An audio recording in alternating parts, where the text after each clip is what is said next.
నిన్న మా అమ్మ ఊరు దగ్గర నుంచి నిమ్మకాయలు తెచ్చిందని చెప్పాను కదా.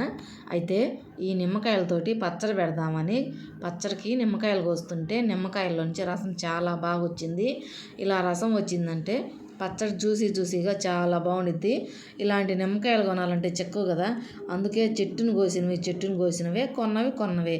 అయితే ఇప్పుడు నేను ఒక 20 నిమ్మకాయల దాకా పచ్చడికి నిమ్మకాయలు కోసాను. ఆ నిమ్మకాయల్లోకి అయితే ఒక గిద్దన్నర ఉప్పు, ఒక స్పూన్ కారం, ఒక స్పూన్ పసుపు, ఒక స్పూన్ నూనె వేసి బాగా కలుపుకొని ఒక 10 రోజులు అయితే కొంచెం ఊరితే చాలా బాగుండిద్ది.